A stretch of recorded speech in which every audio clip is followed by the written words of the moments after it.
Assalamualaikum warahmatullahi wabarakatuh. Bagaimana kabarnya anak-anak? Semoga sehat, tetap semangat untuk belajar. Untuk kali ini, guru akan jelaskan indahnya kebersamaan sebagai pembelajaran berikutnya. Yang pertama adalah gagasan pokok dan gagasan pendukung. Dalam sebuah paragraf, terdapat gagasan pokok dan gagasan pendukung. Keduanya memiliki fungsi yang berbeda. Akan tetapi, keduanya memiliki fungsi utama dalam sebuah paragraf untuk memperjelas isi dari sebuah teks. Gagasan pokok adalah merupakan sebuah inti atau ide utama dari sebuah paragraf. Gagasan pokok kemudian dikembangkan menjadi sebuah paragraf yang utuh. Gagasan pokok dapat di awal dan di akhir paragraf. Gagasan pokok menamakan topik utama pembahasan dari sebuah teks. Gagasan pokok biasanya tidak membutuhkan kalimat penghubung karena keberadaannya mempunyai inti dari sebuah teks. Yang kedua adalah gagasan pendukung. Gagasan pendukung merupakan kalimat yang bersifat lebih khusus. Kalimat gagasan pendukung dibuat dengan menghubungkan kalimat. Gagasan pendukung berisikan informasi, uraian, dan contoh dari gagasan pokok. Fungsi gagasan pendukung adalah untuk mendukung atau memperkuat gagasan pokok. Cara menentukan gagasan pokok dan gagasan pendukung. Dalam sebuah paragraf, mungkin akan sulit untuk membedakan mana yang gagasan pokok dan gagasan pendukung.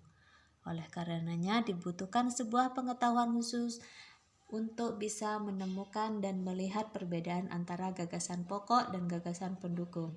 Caranya, baca teks dengan cermat.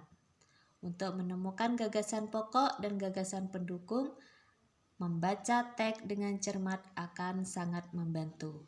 Akan tetapi, ada trik yang lebih cepat, yakni memperhatikan awal dan akhir paragraf. Gagasan pokok selalu ada di antara keduanya, sedangkan jika sudah ditemukan di mana gagasan pokok, misal di kalimat yang ada di awal paragraf, maka sisanya adalah gagasan pendukung. Yang kedua, temukan garis besar. Membaca cermat akan membantu kita menemukan garis besar sebuah teks.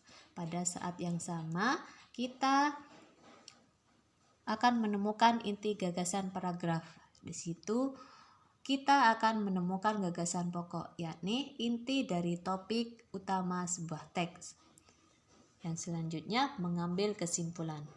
Terkadang, gagasan pokok kita diungkap secara eksplisit, jadi dibutuhkan kecermatan.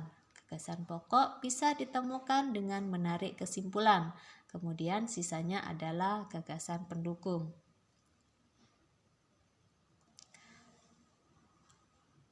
Pengertian perambatan bunyi.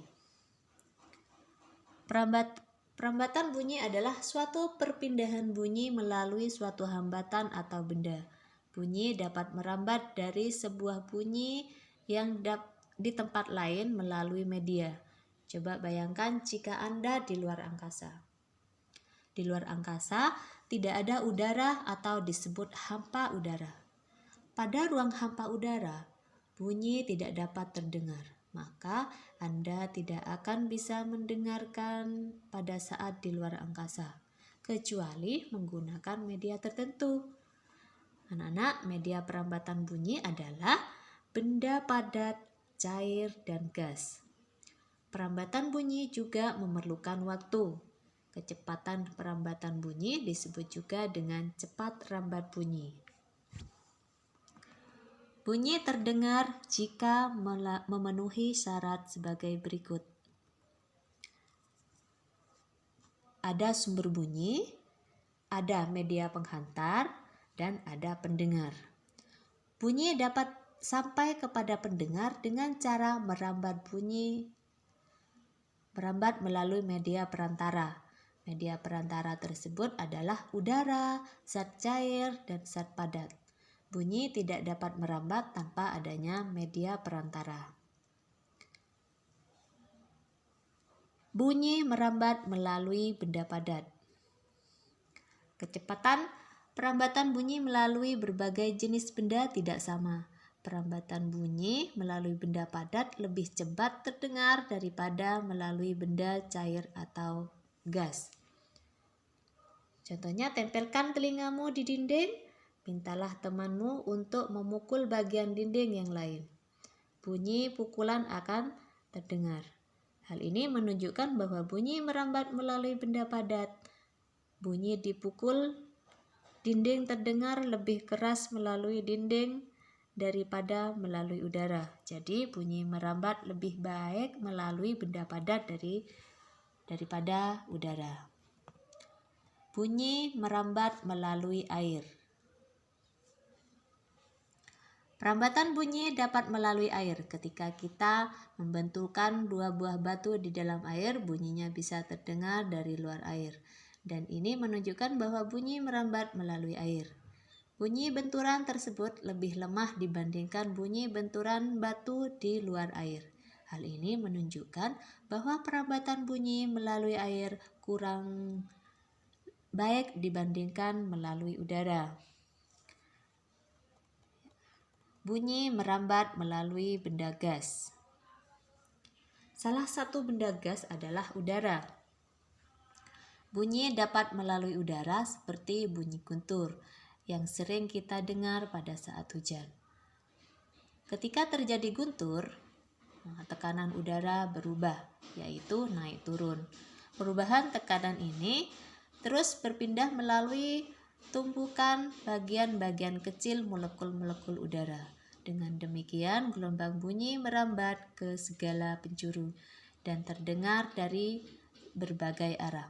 Contoh lain, pada saat lonceng dipukul di sekolah misalkan, kita mendengar bunyinya. Hal ini menunjukkan bahwa bunyi merambat melalui udara. Sekarang sifat-sifat bunyi. Bunyi dapat diserap dan dapat dipantulkan. Bunyi akan diserap mengenai benda yang mempunyai permukaan yang lunak. Dari situ maka muncul benda yang disebut peredam suara. Ada beberapa benda yang dapat ada beberapa benda dengan permukaan lunak yang dapat menjadi peredam suara bunyi, seperti karet, wol, kertas, spons, busa, dan lainnya. Jadi, benda-benda itu dapat digunakan untuk menghindari terjadinya pantulan suara atau gaungan. Yang kedua, bunyi dapat dipantulkan. Bunyi akan dipantulkan jika mengenai benda yang permukaannya keras. Seperti yang sudah dijelaskan bahwa pantulan bunyi terjadi akibat getaran bunyi mengenai benda dengan permukaan keras. Permukaan keras pada benda tersebut tidak menyerap bunyi melainkan memantulkan kembali, sehingga kita dapat mendengar suara dari bunyi yang dipantulkan. Selanjutnya, Ustazah akan jelaskan mengenal kebudayaan suku Minang. Suku Minang merupakan suku yang dikenal berasal dari daerah Sumatera Barat. Namun suku Minang ada di wilayah Minangkabau lainnya yang mencakup wilayah sekitar Sumatera Barat. Masyarakat suku Minang sering disebut sebagai orang Padang atau urang awak. Bahasa yang digunakan suku Minang adalah masyarakat suku Minang menggunakan bahasa Minangkabau atau bahasa Minang. Yang alat musik yang suku Minang adalah alat musiknya yang dimiliki yaitu yang disebut talempong. Talempong merupakan alat musik yang dimainkan dengan cara dipukul. Alat musik tradisional juga ada saluang yang merupakan alat musik yang dimainkan dengan cara ditiup. Tarian tradisional suku Minang.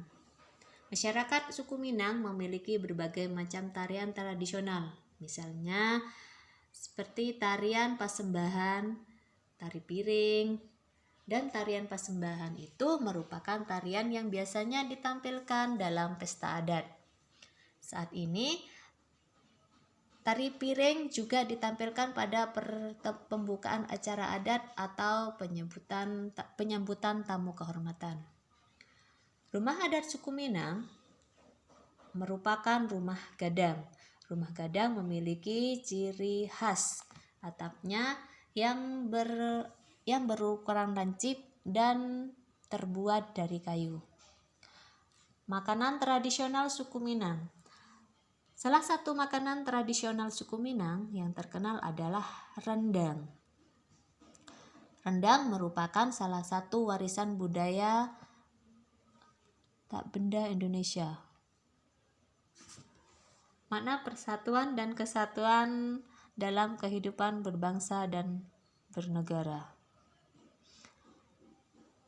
Indonesia merupakan sebuah negara kesatuan yang terdiri atas berbagai suku, bahasa, dan adat budaya. Makna kesatuan di dalamnya adalah negara Indonesia sebagai bentuk persatuan dari perkumpulan suku-suku Indonesia yang beragam dan mendiami wilayah geografis pulau-pulau di Indonesia. Makna persatuan dan kesatuan Indonesia adalah juga rasa senasib dan sepenanggungan sebagai bangsa yang bermukim di wilayah itu. Senasib karena telah berhasil menjadi bangsa yang merdeka dan membentuk negara kesatuan, yaitu Negara Kesatuan Republik Indonesia atau disebut NKRI. Persatuan dan kesatuan bangsa Indonesia juga bermakna semangat bagi para pemuda bangsa yang berikrar dalam Sumpah Pemuda. Pentingnya persatuan dan kesatuan bangsa Indonesia. Pentingnya persatuan dan kesatuan bagi diri sendiri. Persatuan dan kesatuan mengandung arti bahwa setiap keinginan dan kepentingan pribadi harus disesuaikan dengan mengutamakan kepentingan banyak orang. Menghargai semangat persatuan memiliki arti penting bagi diri sendiri, yaitu mengembangkan sikap tenggang rasa dan saling menghargai dalam kehidupan bermasyarakat. Memperkuat persatuan di dalam keluarga yang bisa mempengaruhi semangat persatuan di dalam masyarakat. Nah, sekarang pentingnya persatuan bagi masyarakat. Dalam kehidupan bermasyarakat, semangat persatuan kesatuan harus dimiliki oleh seluruh anggota masyarakat. Kenapa? Karena masyarakat yang bersatu akan lebih mudah menyelesaikan masalah di sekitarnya, sehingga tercapai masyarakat yang aman, tentram, dan damai. Masyarakat yang bersatu bisa mengatasi konflik dalam masyarakat yang dapat memecah belah. Bisa juga menumbuhkan sikap saling menghormati, bekerja sama, gotong royong dalam masyarakat. Yang ketiga, pentingnya persatuan dan kesatuan bagi bangsa dan negara Indonesia. Persatuan dan kesatuan bangsa Indonesia berarti persatuan bangsa yang mendiami wilayah Indonesia. Bangsa yang bersatu akan lebih cepat dan mudah mencapai tujuan untuk menjadi masyarakat yang adil dan makmur. Tujuan itu harus berdasarkan nilai-nilai yang terkandung di dalam dasar negara Indonesia, yaitu Pancasila. Bangsa yang bersatu akan menjadi bangsa yang kuat dan dapat menyelesaikan permasalahan dengan lebih baik. Bangsa yang bersatu akan selalu melestarikan unsur-unsur sosial budaya seperti sikap kekeluargaan dan jiwa gotong royong. Nah, untuk hari ini kita cukupkan sekian saja. Semoga apa yang Ustadzah jelaskan bisa bermanfaat bagi kehidupan kita sehari-hari. Terima kasih. Wassalamualaikum warahmatullahi wabarakatuh.